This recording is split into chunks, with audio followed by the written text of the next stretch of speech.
Pois é, e o mercado do açúcar, né, continua monitorando as condições das principais regiões produtoras, fazendo com que os preços oscilem em Nova York. Conforme vimos no fechamento das commodities, hoje o açúcar recuou levemente, 0,19%, mas durante o dia o adoçante chegou a subir próximo de 1%.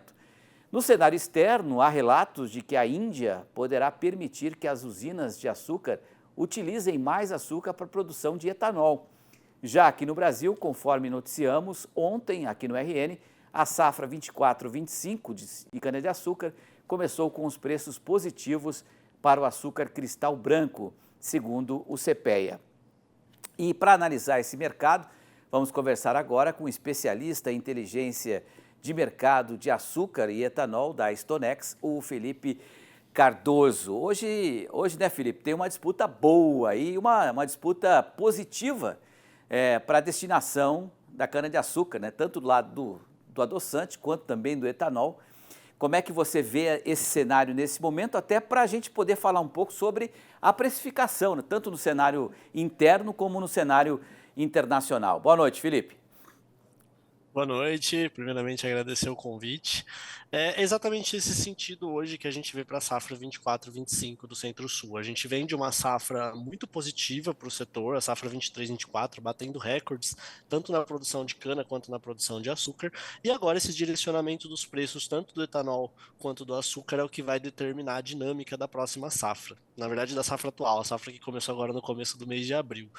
A gente tem uma dinâmica de um aspecto um pouco mais baixista para os preços do açúcar em Nova York, como você mesmo comentou. Isso vem em função das elevadas exportações brasileiras e também de uma melhora das safras da Tailândia e da Índia do que o mercado estava esperando, mas a gente tem aí o mercado de etanol também bastante fortalecido, principalmente aí com o retorno da demanda. Porém, quando a gente olha no comparativo os preços do etanol com o preço do açúcar, o açúcar ainda traz uma vantagem bastante significativa, uma vez que o preço do etanol acabou sofrendo uma desvalorização bastante grande no ano passado para conseguir recuperar a demanda. E sempre quando a gente fala de mercado de açúcar, né, a gente tem que falar do atual estágio da Índia, que é o maior produtor dessa commodity, né? Como é que está o cenário? A Índia já conseguiu recuperar a sua safra? Porque essa informação é importante para a gente saber a tendência nos próximos meses também, né, Felipe?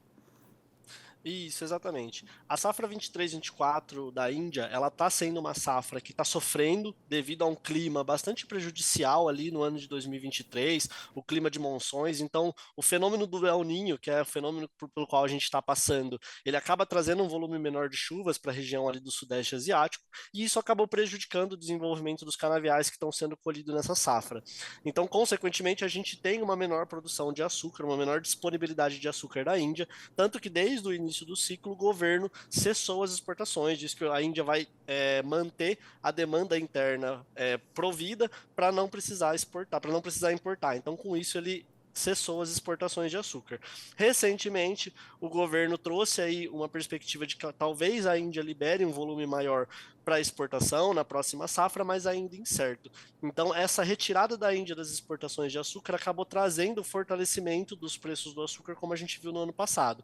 Porém, agora com uma safra melhor e uma limitação do desvio de açúcar para a produção de etanol, o mercado espera que a Índia volte a exportar volumes menores, obviamente, mas ainda assim isso traz uma pressão um pouco mais baixista nos preços. E o que vocês projetam aí da Stonex em relação aos próximos meses? Quais são os fatores no radar para a gente poder direcionar, né, o produtor de cana-de-açúcar em relação aos próximos meses? Porque também não há uma grande oscilação, não há quedas bruscas e também não há altas bruscas, né? Qual é a tendência aí para os próximos meses?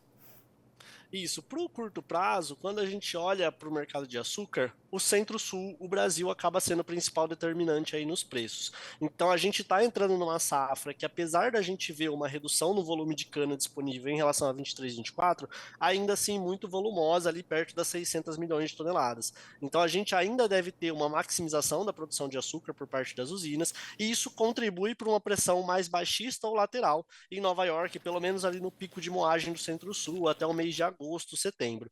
Depois disso, a gente já vê um patamar um pouco mais altista, visto um cenário global um pouco mais apertado para a safra que começa a partir de outubro, né, a safra global de açúcar 24 e 25. Então, para o curto prazo, a gente vê uma lateralização dos preços do açúcar ali próximo entre 21 e 22 cents por libra-peso, justamente por causa dessas exportações do Centro-Sul bastante fortalecida no mercado internacional. Enquanto o etanol, conforme a gente tem esse crescimento na demanda que vem crescendo mês a mês, a gente deve ter um fortalecimento nos preços no curto prazo, porém ainda bastante limitado pelo valor da gasolina, uma vez que as usinas não podem perder essa paridade de 70% e, consequentemente, reduzir a demanda. Então, apesar da gente ter um cenário um pouco mais otimista para o etanol, a gente tem um limitante, que é o preço da gasolina. É isso aí. Obrigado, viu, Felipe, pela sua análise aqui. Uma boa noite, até uma próxima. Eu que agradeço, uma ótima noite a todos. Valeu.